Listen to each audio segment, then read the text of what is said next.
Après avoir glané une première fleur en 1996, puis une seconde l'année suivante, avant une troisième en 2001, Courbevoie a décroché en 2006 le label 4 fleurs, soit la plus haute distinction attribuée par le Conseil national des villes et villages fleuris. Confirmée en 2009, cette labellisation constitue une véritable reconnaissance de la politique mise en place en matière d'espaces verts et de fleurissement sur la commune, tant il est souvent délicat de faire cohabiter espace citadin et espace de nature.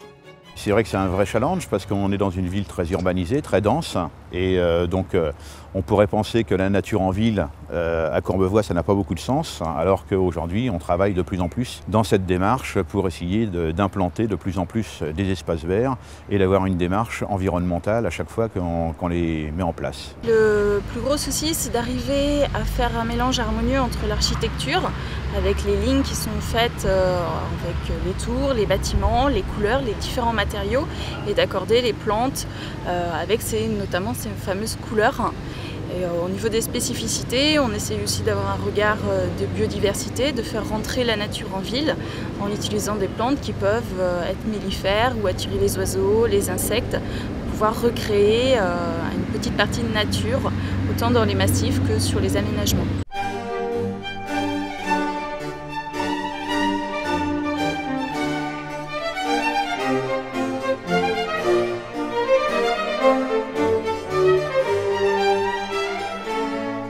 La ville de Courbevoie compte 35 hectares d'espaces verts disséminés dans la ville sur un peu plus de 300 emplacements. Jardins, squares, parcs, mais aussi îlots de voirie, accompagnement d'espaces publics, balconnières suspendues, tous les moyens sont mis en œuvre pour permettre à la nature d'occuper une place toujours plus importante dans la cité, partout où cela s'avère possible. À chaque fois qu'il y a effectivement un espace vide, on essaye de créer des espaces verts et aujourd'hui dans chaque projet, y compris les projets que ce soit de bâtiments ou que ce soit les projets de voirie, le service espace vert est associé pour qu'il y ait une part des espaces verts non négligeables dans les projets. Mais on ne peut pas mettre n'importe quoi, n'importe où et n'importe comment.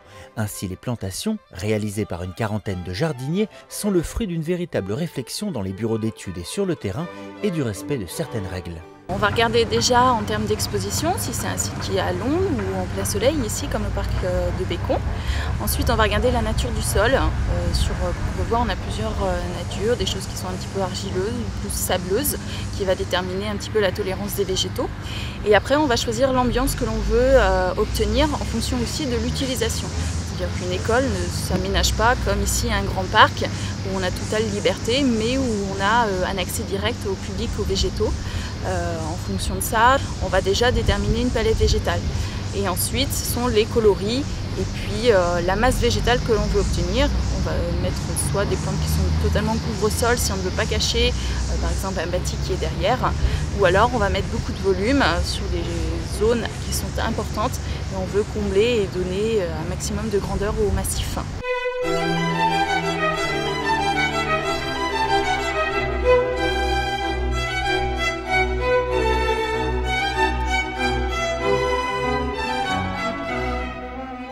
Développer la nature en surface, c'est bien, encore faut-il la respecter aussi en profondeur. Diversification des espèces, fleurissement adapté aux saisons, mise en place de bulbes. Hormis l'aspect esthétique, le choix de la palette végétale est ainsi guidé par des impératifs liés à la biodiversité.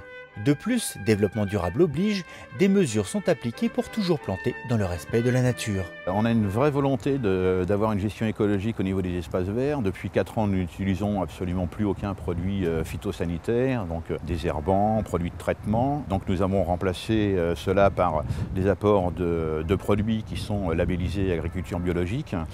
Et puis nous avons aussi un regard important sur tout ce qui est la gestion de l'eau. Et puis pour éviter effectivement le mitage urbain, nous essayons de travailler de plus en plus sur l'analyse des sols existants et la valorisation des sols avec des amendements organiques issus notamment des composts de déchets verts pour être toujours dans une démarche environnementale et minimiser le bilan carbone de nos opérations.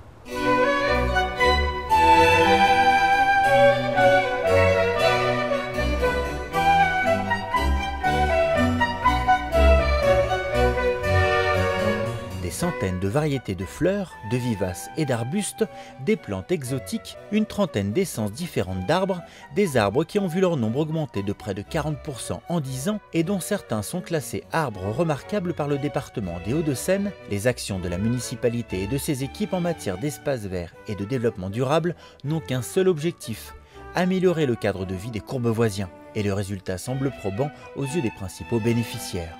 C'est très bien, c'est ce qu'il faut, c'est très joli, c'est bien entretenu, il n'y a pas de souci, c'est très bien. Je trouve que c'est bien fleuri, c'est même changé assez souvent, très souvent je trouve. Tout est à mon goût, il n'y a pas de problème. C'est bien organisé, c'est bien fleuri. Moi je trouve que c'est très joli, il y a un bon boulot et non, c'est très agréable. C'est magnifique parce qu'on adore ça, on aimerait toujours avoir des espaces verts, ça fait plaisir à tout le monde. Et là, c'est très bien. C'est agréable, c'est sympathique. On se sent à la campagne alors qu'on est à côté de Paris, donc c'est très agréable. C'est une ville qui est très fleurie. Là, en plus, qu'on a beaucoup de soleil, donc ce qui fait qu'on voit beaucoup plus les jolies fleurs. Il n'y a vraiment rien à dire. Il faut vraiment des grands efforts. Mais je sais que c'est bien entretenu, quoi. C'est une ville agréable à vivre et par rapport à il y a 20 ou 30 ans, on s'améliore, quoi, en fait. Et j'espère que ça continue, quoi.